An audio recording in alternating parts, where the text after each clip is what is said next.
Hello everyone, welcome back to my channel. ನಾನು ಅಮ್ಮ ಮನೆಗೆ ಬಂದಿದ್ದೀನಿ. ಅಮ್ಮ ಮನೆಯಲ್ಲಿ ನಾನು ಫಸ್ಟ್ ಬ್ಲಾಗ್ನ ಸ್ಟಾರ್ಟ್ ಮಾಡ್ತಿದ್ದೀನಿ.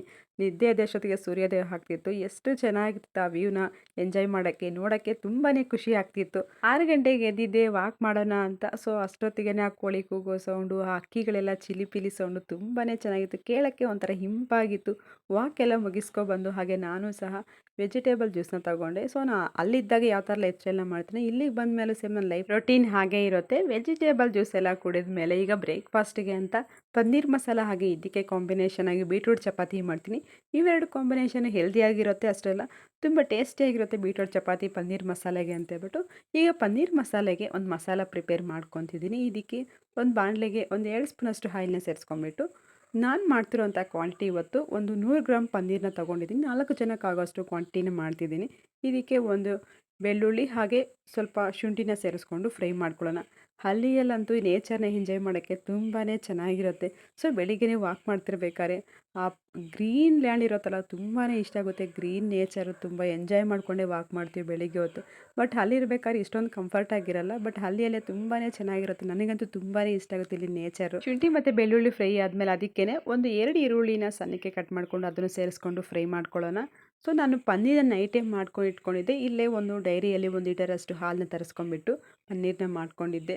ಸೊ ನಾವು ಅಲ್ಲಿದ್ದಾಗ ಪಾಕೆಟ್ ಹಾಲಲ್ಲಿ ಪನ್ನೀರ್ ಮಾಡ್ತೀವಿ, ಅದರ ಟೇಸ್ಟೇ ಬೇರೆ ಇರುತ್ತೆ. ಈ ಥರ ನಾವು ಡೈರಿಯಿಂದ ಡೈರೆಕ್ಟ್ ಹಸುವಿನ ತೊಗೊಬರ್ತೀವಲ್ಲ ಹಾಲು, ಆ ಪನ್ನೀರ್ ಟೇಸ್ಟ್ ತುಂಬ ಡಿಫ್ರೆಂಟ್ ಇರುತ್ತೆ. ತುಂಬ ಚೆನ್ನಾಗೂ ಇರುತ್ತೆ ತಿನ್ನೋಕ್ಕಂತೂ. ಸೊ ಯಾಕಂದರೆ ನಾವು ಡೈಲಿ ಯಾವಾಗೂ ಅಲ್ಲಿ ತಿನ್ಬೇಕಾದ್ರೆ ಪಾಕೆಟ್ದಿಲ್ಲ ರೆಡಿಮೇಡ್ ಪ್ರಿಪೇರ್ ಮಾಡ್ತಾರಲ್ಲ ಪನ್ನೀರ್, ಆ ಥರ ತಿಂತಿರ್ತೀವಲ್ಲ. ಬಟ್ ಈ ಥರ ಇಲ್ಲೂ ಟ್ರೈ ಮಾಡೋಣ, ತುಂಬ ಚೆನ್ನಾಗಿರುತ್ತೆ. ಲಾಸ್ಟ್ ಟೈಮ್ ಒಂದು ಸಲ ಬಂದಿದ್ದಾಗೂ ಮಾಡಿದ್ದೆ, ತುಂಬಾ ಟೇಸ್ಟಿಯಾಗಿತ್ತು. ನನಗೂ ತುಂಬಾ ಇಷ್ಟ ಆಯಿತು ಈ ಪನ್ನೀರ್. ಯಾಕಂದರೆ ಇದು ಇಲ್ಲಿ ಸಿಗುವಂಥ ಹಾಲಲ್ಲಿ ಯಾವುದೇ ರೀತಿ ಕೆಮಿಕಲ್ ಪೌಡರು ಸಹ ಹಾಕಿರಲ್ಲ. ಅದಕ್ಕೆ ಪನ್ನೀರ್ ಅಂತೂ ತುಂಬಾ ಹೆಲ್ದಿಯಾಗಿರುತ್ತೆ ಅಂತ ನನಗಿಷ್ಟ ಆಯಿತು. ಸೊ ಅದಕ್ಕೂ ಟೊಮೊಟೊನ ಹಾಕ್ಕೊಂಬಿಟ್ಟು ಫ್ರೈ ಮಾಡಿಕೊಂಡು, ಸ್ವಲ್ಪ ಟೊಮೊಟೊ ಸಾಫ್ಟ್ ಆಗೋವರೆಗೂ ಫ್ರೈ ಮಾಡಿಕೊಂಡು ಇವಾಗ ತಣ್ಣಗೆ ಹಾಕಿ ಇಟ್ಬಿಡೋಣ. ಹಾಗೆ ಇನ್ನೊಂದು ಕಡೆ ಅಮ್ಮನೂ ಸಹ ಚಪಾತಿಗೆ ಹಿಟ್ಟು ಕಳಿಸಿದ್ರು. ನಾನು ಮಾರ್ನಿಂಗು ವೆಜಿಟೇಬಲ್ ಜ್ಯೂಸ್ಗೆ ಏನು ಹಾಕ್ಕೊಂಡಿದ್ದೆ, ಹಾಗೆ ಇದು ಬೀಟ್ರೂಟು, ಕ್ಯಾರೆಟು, ಹಾಗೆ ಇದ್ರ ಜೊತೆಗೇ ಟೊಮೊಟೊ, ಸೌತೆಕಾಯಿ, ಹೀರೆಕಾಯಿ ಹಾಕ್ಕೊಂಬಿಟ್ಟು ಜ್ಯೂಸನ್ನ ಮಾಡ್ಕೊಂಡಿದ್ದೆ. ಅದರದ್ದೆಲ್ಲ ನಾವು ಫಿಲ್ಟ್ರ್ ಮಾಡಿದ ಮೇಲೆಲ್ಲ ಉಳಿದಿರುತ್ತಲ್ಲ ಅದರದ್ದು ಆ ಸಿಪ್ಪೆಲ್ಲ ಇವಾಗ ಅದನ್ನೇ ಹಾಕ್ಕೊಂಬಿಟ್ಟು ನಾನು ಚಪಾತಿ ಮಾಡ್ಕೊತೀನಿ. ಸೊ ನಾವು ಆ ಥರ ಬಿಸಾಕಿದ್ರೆ ಏನು ಯೂಸ್ ಐತೆ, ಈ ಥರ ಹಾಕ್ಕೊಂಬಿಟ್ರೆ ನಮಗೆ ಅದು ಹೆಲ್ದಿಯಾಗಿರುತ್ತೆ. ಸೊ ಎಷ್ಟೋ ಜನ ವೆಜಿಟೇಬಲ್ ಜ್ಯೂಸ್ ಮಾಡ್ಕೊಂಡ್ಮೇಲೆ ಅದರದ್ದು ಬರೋ ಅಂಥ ವೇಸ್ಟೇಜ್ ಏನಿದೆ ಅದೆಲ್ಲ ಬಿಸಾಕ್ತಾರೆ. ಅದ್ರ ಬದಲು ಈ ಥರ ಚಪಾತಿಗೋ ರೊಟ್ಟಿಗೆ ಸೇರಿಸ್ಕೊಂಬಿಟ್ಟು ಚಪಾತಿ ಥರನೂ ಮಾಡ್ಕೋಬೋದು, ತುಂಬಾ ಹೆಲ್ದಿಯಾಗಿರುತ್ತೆ. ಈಗ ಹಿಟ್ಟು ಕಳಿಸಿಟ್ವಲ್ಲ, ಒಂದು 10 ನಿಮಿಷ ಸೈಡ್ ಇಟ್ಕೊಂಬಿಟ್ಟು ಈ ಕಡೆಯೂ ಟೊಮೊಟೊ ಎಲ್ಲ ಸ್ವಲ್ಪ ಕೂಲಾಗಿತ್ತು. ಈಗ ಒಂದು ಮಿಕ್ಸಿ ಜಾರ್ಗೆ ಹಾಕ್ಕೊಂಬಿಟ್ಟು ಇದನ್ನು ಸ್ವಲ್ಪ ನೀರು ಹಾಕ್ತೀರಾ ಹಾಗೇ ಗ್ರೈಂಡ್ ಮಾಡ್ಕೊಬಿಡೋಣ. ಈ ಪನ್ನೀರ್ ಗ್ರೇವಿ ಅಂತೂ ತುಂಬಾ ಟೇಸ್ಟಿಯಾಗಿರುತ್ತೆ. ಬಟ್ ಈ ಥರ ಸಿಂಪಲ್ ಆಗೇ ಮಾಡ್ಕೊಬೋದು. ಇಲ್ಲ ಅಂತಂದರೆ ಈ ಥರ ನಮಗೆ ಟೈಮ್ ಇಲ್ಲ ಈ ಥರ ಫ್ರೈ ಮಾಡಿಬಿಟ್ಟು ಮಿಕ್ಸಿಗೆ ಹಾಕೋದು ಅಂತಂದರೆ, ಈರುಳ್ಳಿ ಮತ್ತು ಟೊಮೊಟೊನ ಸಣ್ಣಕ್ಕೆ ಹಚ್ಕೊಂಬಿಟ್ಟು ಆ ಥರ ಗ್ರೇವಿ ಥರನೂ ಮಾಡ್ಕೊಬೋದು. ಸೊ ಆ ರೆಸಿಪಿ ಬೇಕು ಅಂದರೆ ನನಗೆ ಕಮೆಂಟ್ ಮಾಡಿ, ಆ ರೆಸಿಪಿನೂ ಸಹ ಶೇರ್ ಮಾಡೋಣ. ಈಗ ಇದೆಲ್ಲ ಗ್ರೈಂಡ್ ಮಾಡಿಕೊಂಡು ಈಗ ಪನ್ನೀರ್ ಮಸಾಲ ಮಾಡ್ಕೊಳ್ಳಿಕ್ಕೆ ಒಂದು ಬಾಣಲೆಗೆ ಬಟರ್ ಅಥವಾ ಆಯಿಲ್ ಯಾವ್ದು ಬೇಕಿದ್ರೂ ಹಾಕೋಬೋದು. ನಾನಿಲ್ಲಿ 4ರಿಂದ 5 ಸ್ಪೂನಷ್ಟು ಆಯಿಲ್ನ ಸೇರಿಸ್ಕೊತೀನಿ.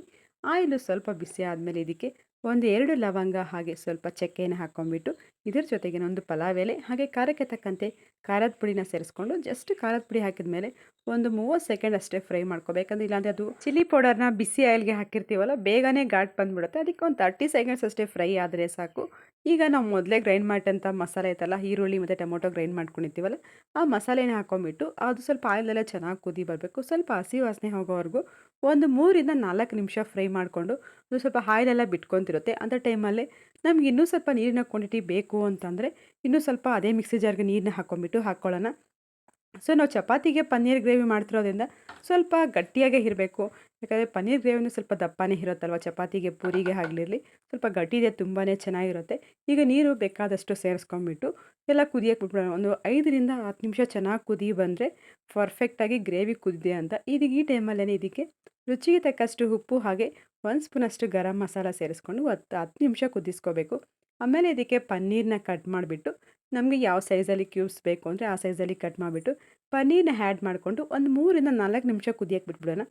ಕೊನೆಯದಾಗಿ 1 ಸ್ಪೂನಷ್ಟು ಇದಕ್ಕೆ ಕಸ್ತೂರಿ ಮೇಥಿ ಹಾಕ್ಕೊಂಬಿಟ್ಟು ಸ್ಟವ್ ಆಫ್ ಮಾಡ್ಕೊಂಬಿಟ್ರೆ ಪನ್ನೀರ್ ಮಸಾಲ ಗ್ರೇವಿ ರೆಡಿಯಾಗುತ್ತೆ. ಈ ಬೀಟ್ರೋಟ್ ಚಪಾತಿನೂ ಸಹ ಅಮ್ಮ ಒಂದು ಕಡೆ ಕೊಡ್ತಿದ್ರು. ನಾನು ಪನ್ನೀರ್ ಮಸಾಲ ರೆಡಿ ಆಯ್ತಲ್ಲ, ಈಗ ಇದನ್ನು ಸುಟ್ಕೊತಿದ್ದೀನಿ. ಚಪಾತಿ ಮತ್ತು ಪನ್ನೀರ್ ಮಸಾಲ ಕಾಂಬಿನೇಷನ್ ಅಂತೂ ತುಂಬಾ ಚೆನ್ನಾಗಿರುತ್ತೆ. ಹಾಗೆ ನಾನು ಎಲ್ಲ ಸ್ನಾನ ಎಲ್ಲ ಮುಗಿಸ್ಕೊಂಡು ಪೂಜೆನೂ ಸಹ ಮುಗಿಸ್ಕೊಂಡೆ. ಸೊ ನಾವು ಅಲ್ಲಿದ್ದಾಗ ಯಾವ ರೀತಿ ರೊಟೀನ್ ಇರುತ್ತೋ ಇಲ್ಲಿದ್ದಾಗೂ ಸೇಮ್ ಅದೇ ಥರ ಮಾರ್ನಿಂಗ್ ಹೊತ್ತು ದೀಪ ಹಚ್ಚಿಬಿಟ್ಟು ಆಮೇಲೆ ಮಿಕ್ಕಿದ ಕೆಲಸ ಎಲ್ಲ ಮಾಡ್ಕೊತೀವಿ. ಸೊ ಇಲ್ಲಿ ಅಮ್ಮ ಮನೆಗೂ ಪೂಜೆ ಎಲ್ಲ ಮುಗಿಸ್ಕೊಂಡು ಸೊ ಇವಾಗ ಬ್ರೇಕ್ಫಾಸ್ಟ್ನ ಮಾಡೋಣ ಅಂತ ಹೇಳ್ಬಿಟ್ಟು. ಬಟ್ ಇಲ್ಲಿ ತುಂಬಾ ಚೆನ್ನಾಗಿರುತ್ತೆ ಅಮ್ಮ ಮನೆಗಿರೋ ಫೋಟೋ ಅಂತೂ. ವೆಂಕಟರಮಣ ಸ್ವಾಮಿ ಫೋಟೋದು ಹಾಡುಗಳೆಲ್ಲ ಬರ್ತಾವೆ. ಹಾಗೆ ಇದಕ್ಕೆ ಕಲರ್ಫುಲ್ಲಾಗಿ ಲೈಟಿಂಗ್ಸ್ ಬರುತ್ತಲ್ಲ, ಇವಾಗ ಅದನ್ನು ಆನ್ ಮಾಡ್ತೀನಿ ನೋಡಿರಿ, ಎಷ್ಟು ಚೆನ್ನಾಗಿರುತ್ತೆ ಗೊತ್ತಾ. ಸೊ ಆ ಥರ ದೇವ್ರ ಮನೆಗೆ ಅದೊಂಥರ ಲೈಟಿಂಗ್ಸ್ ಬೆಳೆಸಿದ್ರೆ ಒಳ್ಳೆ ಕಲರ್ಫುಲ್ಲಾಗಿರುತ್ತೆ. ಔಟ್ಫಿಟ್ ನೋಡೋಕ್ಕಂತೂ ತುಂಬಾ ಚೆನ್ನಾಗಿರುತ್ತೆ. ಅಷ್ಟು ನೋಡೋಕ್ಕೆ ಕ್ಯೂಟಾಗಿ ತುಂಬ ಕಲರ್ಫುಲ್ಲಾಗಿರುತ್ತೆ. ನನಗೂ ತುಂಬಾ ಇಷ್ಟ ಆಗುತ್ತೆ ಆ ಥರದ್ದು. ಸೊ ಹಾಗೆ ಪೂಜೆ ಎಲ್ಲ ಆದಮೇಲೆ ನಾನು ಸಹ ಬ್ರೇಕ್ಫಾಸ್ಟ್ ಎಲ್ಲ ಮಾಡಿಕೊಂಡೆ. ಸೊ ಬೀಟ್ರೋಟ್ ಚಪಾತಿ ನೀವು ಕಲರ್ ನೋಡ್ತಿರ್ಬೋದು ಯಾವ ಥರ ಕಲರ್ ಇದೆ. ಸ್ವಲ್ಪ ರೆಡ್ ಆಗೆಲ್ಲ ಬಂದಿದೆಯಲ್ಲ ಬೀಟ್ರೋಟು. ಅದಕ್ಕೆ ನಾವು ವೆಜಿಟೇಬಲ್ ಜ್ಯೂಸ್ನ ಮಾಡ್ಕೊತೀವಲ್ಲ ಅದರದ್ದೆಲ್ಲ ಕೊನೆಯದಾಗಿ ಉಳಿದಿರೋ ಹಿಟ್ಟನ್ನ ಆ ಥರ ಬಿಸಾಕ್ದಿರ ಆ ಥರ ಮಾಡಿಕೊಂಡೆ. ಸೊ ನಮ್ಗೆ ಹೆಲ್ತ್ಗೂ ಒಳ್ಳೆಯದು ಅಂತ ಹೇಳ್ಬಿಟ್ಟು ಆ ಥರ ಮಾಡ್ಕೊಂಡ್ವಿ. ಸೊ ನಿಮಗೂ ಇಷ್ಟ ಆದರೆ ನೀವು ಆ ಥರ ಮಾಡ್ಕೊಳ್ಳಿ. ಸೊ ತಿಂಡಿ ಎಲ್ಲ ಆದಮೇಲೆ ಸಂಜೆ ಟೈಮಲ್ಲಿ ಸ್ವಲ್ಪ ವೀಡಿಯೋನ ಮಾಡಿಕೊಂಡೆ ಇದು. ಸೊ ಅಮ್ಮ ಮನೆ ಪಕ್ಕದಲ್ಲೇ ಸ್ವಲ್ಪ ಹೂವಿನ ಗಿಡ ಎಲ್ಲ ಹಾಕಿದ್ರು, ಮಲ್ಲಿಗೆ ಹೂವಿನ ಗಿಡ, ಹಾಗೆ ಸ್ವಲ್ಪ ಕನಕಾಂಬರ ಗಿಡ ಎಲ್ಲ ಹಾಕಿದ್ರು. ಅದನ್ನೆಲ್ಲ ಸಂಜೆ ಟೈಮೆಲ್ಲ ಬಿಡಿಸಿಬಿಟ್ಟು ನಾಳೆಗೆ ಪೂಜೆಗೂ ಹಾಕ್ತವೆ ಹೂವು ಅಂತ, ಹೂವು ಆಗುತ್ತೆ ಅಂತ. ಸೊ ನಾನು ಅಮ್ಮ ಇಬ್ಬರು ಹೂವನ್ನು ಬಿಡಿಸ್ಕೊಂಡು ಸಂಜೆ ಟೈಮಲ್ಲಿ ಸ್ವಲ್ಪ ಹೀಗೆ ಕಾಲ ಕಳೆದ್ವಿ. ಇದು ಇವತ್ತಿನ ಬ್ಲಾಗ್ ಆಗಿತ್ತು ಫ್ರೆಂಡ್ಸ್. ಈ ಬ್ಲಾಗು ನಿಮ್ಗೆಲ್ಲರಿಗೂ ಇಷ್ಟ ಆಗಿದೆಯಾ? ಇಷ್ಟ ಆಗಿದ್ರೆ ಒಂದು ಲೈಕ್ನ ಮಾಡಿ, ಹಾಗೆ ನಿಮ್ಮ ಫ್ರೆಂಡ್ಸ್ಗೆ ಫ್ಯಾಮಿಲಿ ಮೆಂಬರ್ಸ್ಗೆಲ್ಲ ಶೇರ್ ಮಾಡಿ. ನಿಮ್ಗೆ ಯಾವ್ದಾದ್ರು ರೆಸಿಪೀಸ್ ಆಗಿರ್ಬೋದು, ಬ್ಲಾಗ್ಸ್ ಆಗಿರ್ಬೇಕಾದ್ರು ಬೇಕಿದ್ರೆ ಕಮೆಂಟ್ ಮಾಡಿ. Thank you for watching friends.